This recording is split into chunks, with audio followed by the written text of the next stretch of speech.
Ahmet Resan'dan sen menin yarım Karaoğlu diyen aydına devam ediyaz. Yutip canı Ahmet Resan'ın gödürşen tutup dur. Plancun zınnanı oklanca kavar bütün aleme doğru. Kimler üstü Ahmet'in ne halla, nenin sıfattıdığını görmeyene gelen millet yere babasıgan o. Emma giden milletin içinden var ve derin aydı Karaoğlu Ahmet Resan'a aşık koludurdu beyik Allah'ın kudretüyle. Yani batık külse sağatını sekundine geldi de daşınaki at çaptırıp avet biren onunla laf geç. Bilen bir haftalına bağığa mar yatır, bağığa mar oğlanın gününün kıyını geçerinin daşından bilerdi. Gatı gide külçeyi dedi. Gel şu oğlanın burununu ağlap diyen yal hoş geçireyim. Şulan burunu geçtiğimin içinde bir geçeni alır deyip ey olanlar gatı külse size geliyem gadi fikir etmeyin. Sizi gelmeyen kanıtı Karaoğlu bağımda getiriyat dedi kal. Tanay bağımda zanayım. Ahmet zanın mıga har geldi. Yüzüp zan ayıttı sigim giyin ol. Erti günler tanlar bağırlar görür tep Karaoğlu'nun geliyen vakit yüzüp bir uçtu Ahmet'in birine. Karaoğlu men kutiyali. Yürek kövün birden duyon yali gelip dinin anaştı bağıban ye gözü atmanı der edip. Geldin mi Karaoğlu zan ki zan alınla deyip. Yey bağım içime dirleri yaktın ken. Bıdından deyik altın. Ahmet Resan neylidin Ahmet'inip ağrap bir duranı be Ahmet. Karaoğlu'nun elinden Karaoğlu'm gitme. Siz gitseniz bıdından da ne edip geçer halımız deyip bırtediydi. Ol setten son dağlar, taşlar, tuğlar, lerdoğana gelip Karaoğlu'm diyen Türkmen halkaydı mı? Küllü Türkmen'e. Yani diyelim evet yadigar kaldı. Dinleyen deyin sağlam.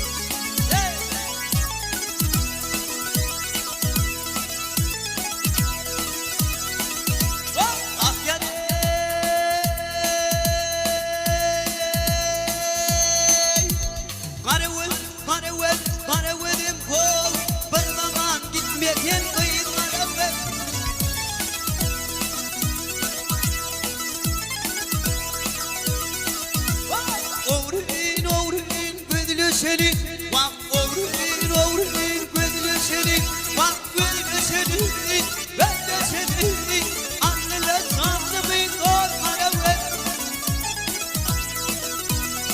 yani gidip bağrımı dolaşalı vak arama zalim olsun Karaoğlu bir zaman gitmedin ol Karaoğlu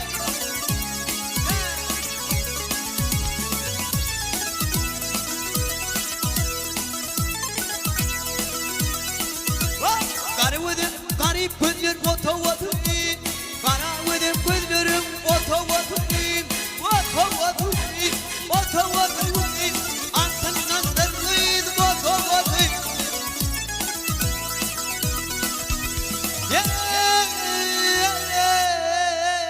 şirin zanım vak şirin zanım boltun dostlarım bol kıydın Karaoğlu'nun sadakatı aman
Vaktin gitsen budundan ne edip geçer Karaoğlu'm ahvalım yek.